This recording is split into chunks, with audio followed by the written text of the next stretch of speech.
Best varicose veins చికిత్సనే పొందండి. నొప్పి లేని చికిత్స కోసం సంప్రదించండి ఎబిస్ హాస్పిటల్. నమస్కారం, మీరు చూస్తుంది India's largest digital media network Suman TV. మనతో పాటు ఉన్నారు ప్రముఖ ఆధ్యాత్మికవేత్త డాక్టర్ అనంతలక్ష్మి అమ్మ గారు. నమస్తే అమ్మా. నమస్తే అమ్మా. అమ్మ, కమెంట్ బాక్స్ మొత్తం చెక్ చేస్తే అందరూ అడుగుతున్న ప్రశ్న ఏంటంటే, ఎక్కువ శాతం కార్తీక మాసం కార్తీక పౌర్ణమితోనే అయిపోతుందా? ముందర ఆ ప్రశ్న అడగడానికన్నా ముందు వాళ్ళకి ఇది రావడానికి కలిగిన కారణం చెప్తా. ఇటువంటి సందేహం రావడానికి ఒక కారణం ఉండాలిగా, ఊరికే రాదు కదా. మీరు ఈ కార్తీక పురాణాలు కానీ కార్తీక మాసానికి విశేషాలు కానీ ఏం చదివినా పౌర్ణమి దాకానే వాటి గురించిన వివరాలు ఎక్కువ కనపడతాయి. పౌర్ణమి తర్వాత వచ్చేటటువంటి కృష్ణపక్షంలో, కార్తీక కృష్ణపక్షంలో ఏమీ ప్రత్యేకంగా లేదు. ఉన్నది ఒక్కటే ఒకటి ఉంటుంది, అది కూడా తెలుగు వాళ్ళకి సంబంధించింది, ఇంకేం లేదు. మళ్ళీ కార్తీక మాసం ప్రారంభం అంటే మరి ప్రారంభంలో బలిపాడ్యమి లేక గోవర్ధన పూజ, భగిని హస్త భోజనం, ఆ తర్వాత భ్రాతృవీర్య అని ఉంది. అది మన ఎవరు వాడరు, మన వాడకంలో లేదు. అంటే భ్రాతృ తృతీయ అంటే అన్నగారి ఇంటికి వెళ్ళి చెల్లెలు తిండ, అది అసలు అలవాటుగా పోయిపోయింది. 4వ రోజు వచ్చేటప్పటికల్లా నాగుల చవితి, ఇలా వచ్చేసి సోమవారాలు, ఏకాదశి, పూర్ణిమ, మధ్యలో గోపాష్టమి, ఇలా మొత్తం అంతా కూడా మనకి మనం అనుకునే కార్తీక మాసంలో పాడ్యమి నుండి పూర్ణిమ దాకా ప్రతిరోజు యొక్క ప్రత్యేకత చెప్పిన తర్వాత కృష్ణపక్షంలో ఏం లేకపోతే ఏమైంది, కార్తీక మాసం 15 రోజులేనా అని అనుమానం వస్తుంది. కానీ దీనికి కారణం ఏమిటంటే, నెలలని లెక్క పెట్టే పద్ధతిలో పేర్ల దగ్గర చిన్న తేడా ఉంది ఉత్తర దేశానికి దక్షిణ దేశానికి. ఉత్తర దేశంలో వారికి నెల పౌర్ణమి వెళ్ళిన పాడ్యం నుండి మొదలవుతుంది. అంటే మనకు ఆశ్వీజ పౌర్ణమి అవ్వంగానే, అంటే అమ్మవారి పూజలు అయిపోతాయి కదా దశమికి, తర్వాత వచ్చేది పౌర్ణమి కదా, ఆ పౌర్ణమి మర్నాడు వచ్చేటటువంటి పాడ్యమి నుండి కార్తీక మాసం మొదలయ్యి మనం కార్తీక పౌర్ణమి చేసుకునేటప్పటికి నెల పూర్తవుతుంది. మనకేమో అమావాస్య తర్వాత వచ్చే పాడ్యమి నుండి మొదలు మళ్ళీ అమావాస్య దాకా. ఉత్తర దేశంలోనేమో 15 రోజులు ముందు వస్తుంది. మనకి ఇప్పుడు కార్తీక శుద్ధ అంటే కార్తీక మాసంలో శుక్లపక్షం ఏదైతే ఉందో అది వాళ్ళకి కార్తీక మాసంలో శుక్లపక్షమే. కానీ కార్తీక మాసంలో కృష్ణపక్షం ఉందే పౌర్ణమి తర్వాత వచ్చేది, ఇది వాళ్ళకి మార్గశిర మాసం వచ్చేస్తుంది. మనకి ఇంకా ఆశ్వీజ మాసం కృష్ణపక్షం ఉన్నప్పుడు ఉత్తర దేశం వాళ్ళు కార్తీక మాసం కృష్ణపక్షంగా వాడతారు, కృష్ణపక్షంతో మొదలు.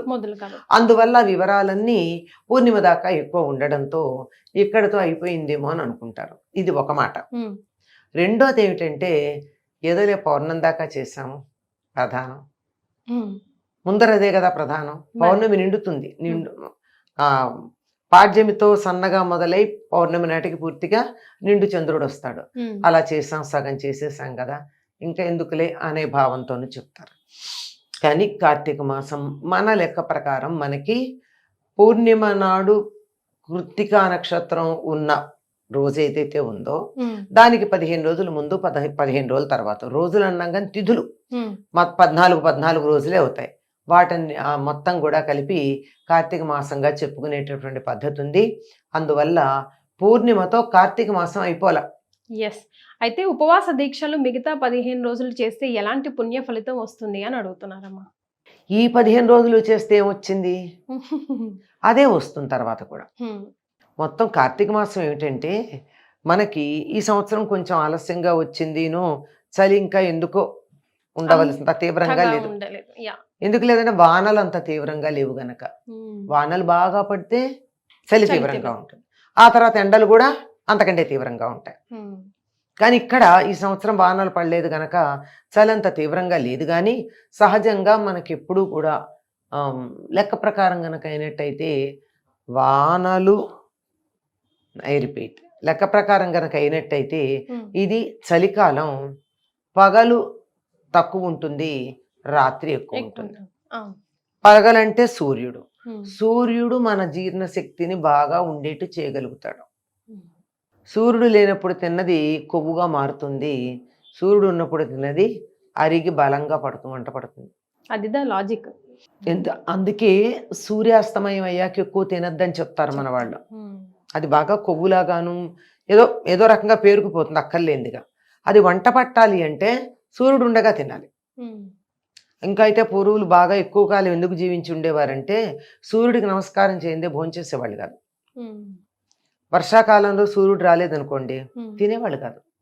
అప్పుడు వాళ్ళకి జీర్ణకోశ సంబంధమైన వ్యాధులు రాక ఆరోగ్యాలు బాగా ఉండేవి. అటువంటిది కార్తీక మాసం అంటే పగళ్ళు తక్కువ, సూర్యుడు ఉండే కాలం తక్కువ, చలిగా ఉంటుంది, ఇంకొంచెం తిందామనిపిస్తుంది కారంగా వేడిగా. అవునా? వేడి వేడిగా హాట్గా. అదే 2 హాట్లు అంద, కారము వేడి అని 2 చెప్పారు. మరి మీరు హాట్ అంటే 2 అర్థాలు వస్తాయి. అలా ఉండేటటువంటి దీన్ని మరి వేసవి కాలంలో చూడండి పూర్తిగా కాసేపు నాకు చాలే అనిపిస్తూ ఉంటుంది. నిజానికి అప్పుడు ఎక్కువ శరీరం నుంచి శక్తి పోతూ కూడా ఉంటుంది. అట్లాంటిది ఈ సమయంలో ఇలా ఉంటుంది కనుక ఉపవాసాలు చేయమన్నారు.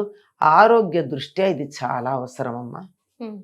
ఆరోగ్యం ప్రకారం ఒళ్ళు రాకుండా ఉండాలి అంటేను, పొట్ట పెరగకుండా ఉండాలి, ఫిట్ అండ్ ఫైన్ గా ఉండాలంటే కూడా కొవ్వు పెరగకుండా ఉండాలి, ఆరోగ్యంగా ఉండాలి అంటే ఇది ఆహార నియమాలు పాటించడం అవసరం. అందువల్ల ఇది మరి పూర్ణిమ దాకా పాటించాం బాగానే ఉంది, తర్వాత 15 రోజులు పాటించలేదనుకో ఏమైంది? సగం ఫలితం వస్తుంది, నష్టమేం లేదు. అయితే ఇప్పుడు ఎవరు చెప్పినా ఎక్కడ చెప్పినా కార్తీక మాసాన్ని ఎలా వినియోగించుకోవాలి, ఎలాంటి ఉపవాస దీక్షలు చేయాలి, దీపారాధన ఎలా చేయాలి చెప్పారు, కానీ ఎలా ముగింపు పలకాలో చెప్పలేదు. మీరు చెప్పాలి నాకు ఈరోజు ఈ వీడియోలో. ఉపవాసాలు అన్నవి మాత్రం అందరూ చేయాలని నియమం ఏం లేదు కదమ్మా. దానికి ఎవరెవరు చేయకూడదో కూడా నియమం చెప్పారుగా. గర్భవతులు, పాలిచ్చేటటువంటి తల్లులు, చిన్నపిల్లలు, చదువుకునే వాళ్ళు, రోగం వచ్చిన వాళ్ళు, రోగం నుంచి కోలుకుంటున్న వాళ్ళు, మరీ వృద్ధులైన వాళ్ళు, వీళ్ళెవరూ చేయకూడదని చెప్పారు. కనుక ఆరోగ్య దృష్ట్యా 15 రోజులు చేసాం ఇంకా చాలు. దానివల్ల ప్రయోజనం ఏమిటి అంటే నిజానికి ఉపవాసం అంటే ఏమిటి? సమీపంలో వాసం ఉండడం, అంటే భగవత్ చైతన్యానికి సమీపంలో ఉండడం అని. అది లేకుండా అన్నం తినడం మానేసి ఏదో పనులు చేసుకుంటే అది లంఘనం అవుతుంది తప్ప ఉపవాసం అవుతుంది. అటువంటి ఉపవాసం ఈ 15 రోజులు చేస్తే చాలా ఫలితం ఉంటుంది.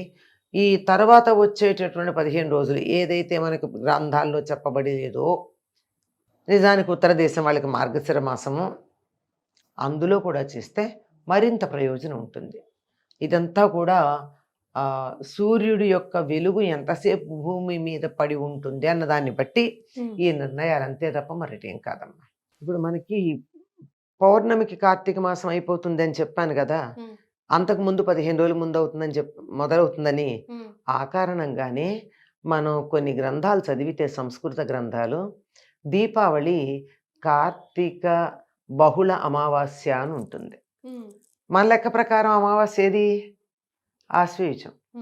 కానీ అప్పటికి కార్తీక బహుళ అమావాస్య అని. అలాగే నరక చతుర్దశిని కార్తీక బహుళ చతుర్దశి అని, ధనత్రయోదశిని కార్తీక బహుళ త్రయోదశి అని గ్రంథాల్లో ఉంటుంది. చిన్నప్పుడు నాకు సందేహం వచ్చేది, దీపావళి మర్నాటి నుంచి కదా కార్తీక మాసం, ముందు ఎలా చెప్తున్నారు? ఎక్కడో ఏదో తేడా ఉంది అని. తర్వాత అక్కడ కాలగణనకి ఇక్కడ కాలగణనకి ఉన్న తేడా తెలిసాక ఇది అర్థమైంది. Right. Thank you so much అమ్మా. నమస్కారం.